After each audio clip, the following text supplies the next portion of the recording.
Talk about the motion today. What happened? Well, there were 3 motions pertaining to the defense's desire to introduce medical condition that Mr. DeBose had and marijuana in his system, and the judge excluded both of those. She did, though, rule that marijuana that was found in his car and on his person wasn't admissible, so the jury could see that. And how do you feel about this motion, the outcome? I think it's fine. I mean, it's what we expected, and the judge did the right thing. I mean, that if we tried to introduce bad acts of the defendant, we would get laughed out of court. And we see this in rape cases all the time. The defense attorneys try to bring in the reputation of the victim, and it's not admissible at all. Because sometimes I have to keep bending my mind around the fact that, in this case, you're prosecuting a police officer. In the reverse, you would, it just seems like reverse world a little bit to me. It is, and voir dire is going to mean a kind of a reverse posture. But the reality is, everybody's not going to get what they want on a jury. All you can ask is that the jurors are fair and impartial, and I'm confident we'll be able to get one, a jury doing that. Besides fair and impartial, we understand you want that. Is there something that you want to see out of a juror or don't want to see? I hope that we get a jury that hasn't made up their mind. I've gotten emails from all over the country, people that are mad at us for prosecuting this case, and people that are overjoyed about it, and I just want everybody to keep an open mind through the whole thing. Actually, on that note, there are still people who say you went too far in that news conference when you made your statements about Officer Tenzing, then Officer Tenzing. Do you ever regret anything in that news conference? No. And I'll tell you what, people that say I went too far, they don't know what I know. They don't know our evidence. And I wish everyone would just let us do our job. I mean, we're dealing with on both ends, frankly. I mean, I got in a fight but I had a disagreement with people in the courtroom yesterday that were a group, Black Lives Matter, were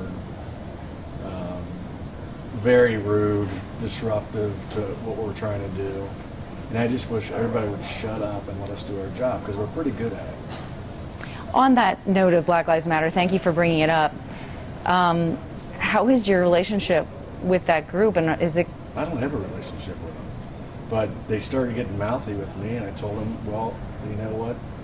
In about 12 seconds, you're getting thrown out of here, and they were, and they're not allowed back.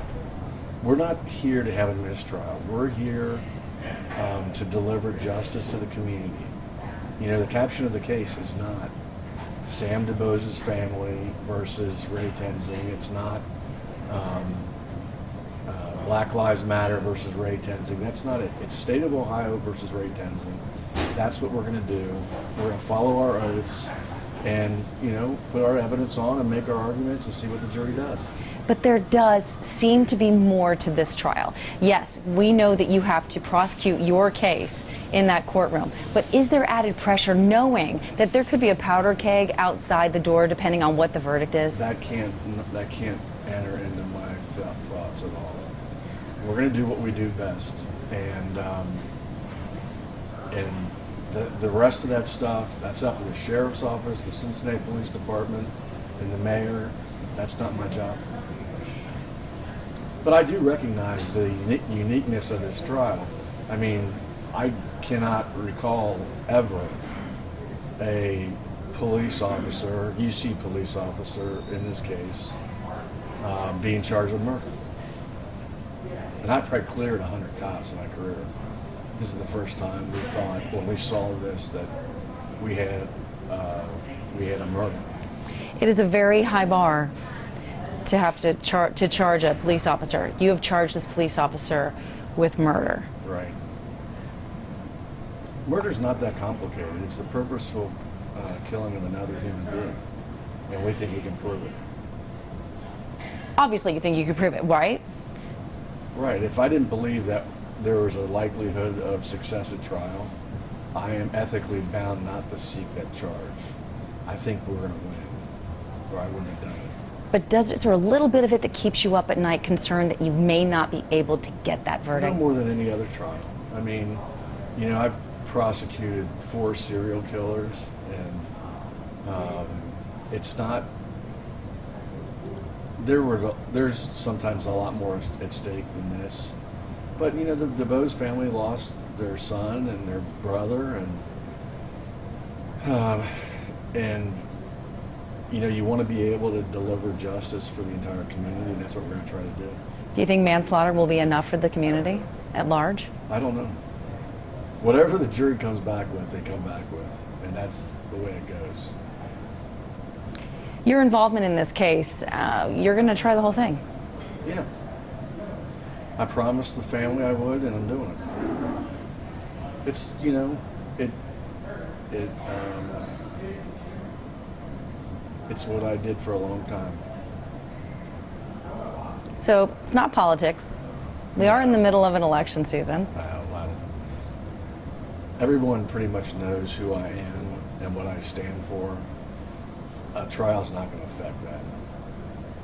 However, what you've stood for all this time, law and order, that tends to be police officers. You've taken quite a beating from some supporters because you're prosecuting a cop, right? The law applies to prosecutors, to police, to the general public, to the mayor, to everybody.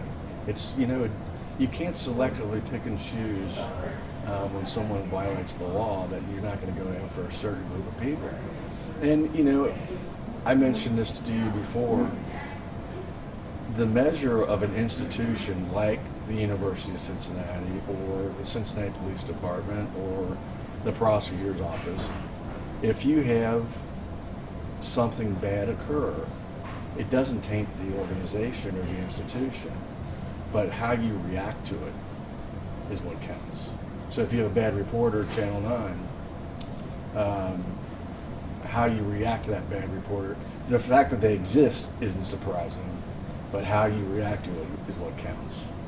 How confident are you that you can get a murder conviction? I think there's a likelihood that we'll win, or I wouldn't have done this.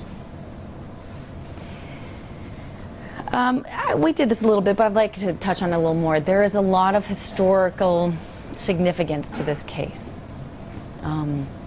Not often that a police officer is charged.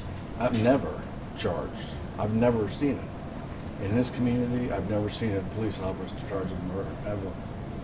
And it doesn't escape me the significance of it, but I've got a really good office and very talented prosecutors, assistant prosecutors, and all of us believe what happened here was a murder, and we're just going to have to see what the jury thinks. What happened? Sam DeBose slowly tried to roll away, and he was intentionally shot in the head. That's what happened. So you are going to kind of admit to the fact that Sam DeBose was trying to escape? Yeah, he rolled about 16 inches. Is that trying to escape, or is that just... It doesn't matter. You don't get shot in the head for that. This is America. This isn't Afghanistan. You don't get shot in the head. You're missing a front license plate. You don't get shot in the head.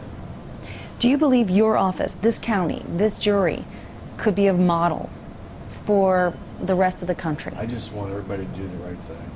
Do their jobs. If the jury does the right thing, that's all you can ask for. Are there certain witnesses that will be key that we should watch out for?